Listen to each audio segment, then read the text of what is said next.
So we have Ament and Blaze, so they picked their teams. We're going to go over how I think their teams are. So Grant obviously is starting himself attack. So it's him, Holman, and Manny. Midfield wise, it's Castiel Rabel, who I believe is hurt, and Tom Schreiber. And then defensively, Tucker Durkin, Garrett Apple, Just Glaze. Face off, we have Trevor Baptiste. And goaltender, we have Tim Troutner.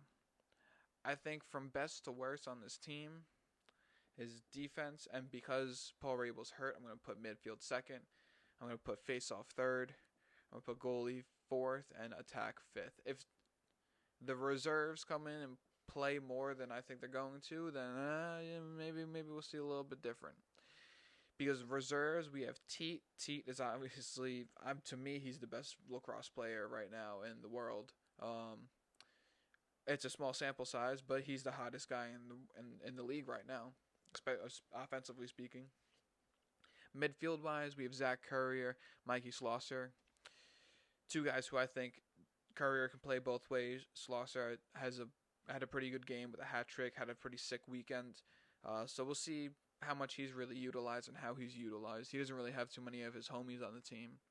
And then LSM wise, we have Ratliff, so he'll play pretty well, and he's great in transition. Defense short stick, Dominic Alexander, one of the best, if not the best in the league. Zach Goodrich, probably the guy who is the best in the league. And then as a rotational defenseman, we have Hasek, the backup faceoff guy. We have Stephen Kelly, and then the backup goaltender, Adam Gittleman.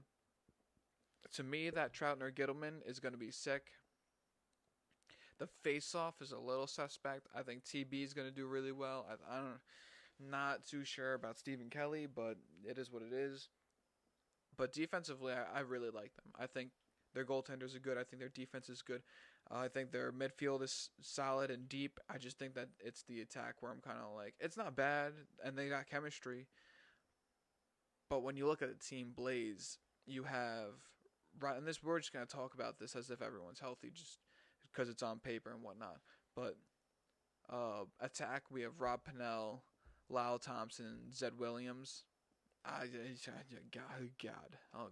man. Thompson's hurt for this one, so he won't be playing, but holy fucking Christ, man.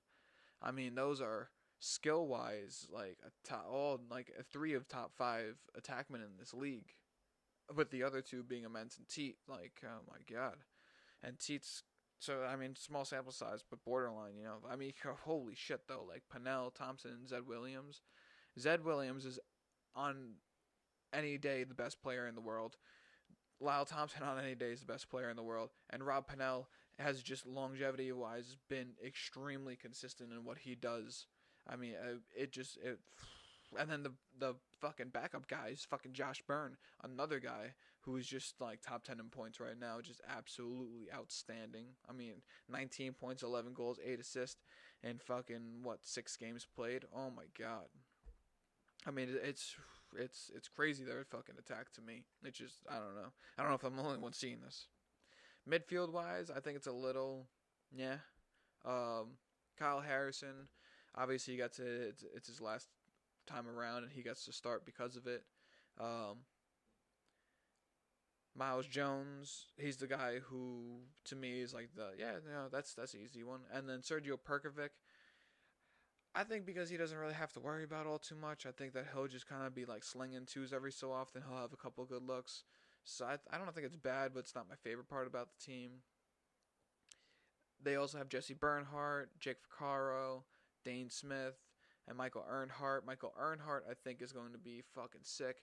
But him against Zach Currier, to me, I know they don't play the same position, but they both play on that face-off to me. It's just going to be fucking crazy. I'm super, super, super excited to see that. Just because, like, the Earnhardt against Currier, both guys who are just fucking killing it in ground balls. I'm going to look it up right now. I'm not sure exactly what, statistically wise, they are, but I'm sure they both have to be at least top 5. Earnhardt, I know, was hurt for a little bit. I think he missed 1 week, but still, like, come on, man. He's just fucking nuts. Let's see, when it comes to ground balls. So, obviously, excluding the face-off guys, Zach Currier's 5th in the league, behind 4 face-off guys, and it's a face-off guy, and then Brody Merrill, Rylan Reese, Stephen Kelly. Let's see. Michael Earnhardt is there with 5 games played, has 19 ground balls, which is technically tied for 13th. Craig Chick actually has more, which is interesting. Joel White has more, but he's got an extra game on him. Matt Abbott, wow, short stick D, actually has 25. He's got the same amount of games played. A bit of a snub there now that I'm looking at it. 7 games played, Zach Currier, though, so 2 more games played. He's got almost double the amount. He has more than double the amount of ground balls, so I mean, he's just been unreal with that. So just something to look for. Something super specific for no good reason. I forgot this one's name. Danny Logan, I believe, from the Atlas. Let's take a quick look just to make sure I'm not butchering his name because he is an all-star after all. Midfield, Logan. Oh, Danny Logan, yep. So Danny Logan made it as well. Jack Rowlett, Joe Nardella, and then Byrne. I don't even think I got the rest of this team. Defensively, they have Don Merrill and Newman. I like it. I'm not as happy about theirs with the Rowlett. I think because Rowlett's on the back ends, on the reserves, I think he is better than Hasek, but I kind of like Dirk and Apple and Glaze better than I like Don Merrill and Newman. I don't know if it's just, I don't know, maybe it's just me, but I kind of like the A-Man better than the Blaze. But with the fucking face-off, T.D. Erlin and Joe Nardella. Fuck. Oh my god. I would put money down that Team Blaze. It's, oh god, I would say comfortably 80, a little uncomfortably 85% they win face-offs. I would go up to 85% that they are on the weekends. I don't know. Because it's really, I think they're just going to murder Stephen Kelly out there. I think TB's going to have to fucking hold his own. I mean, he's gone 50% with TD, who's gone 50% with Byrne. I don't know if Byrne and, let's see real quick. Let's see if Byrne and, oh my god, I'm saying Byrne. If Nardella and TD have had a matchup yet.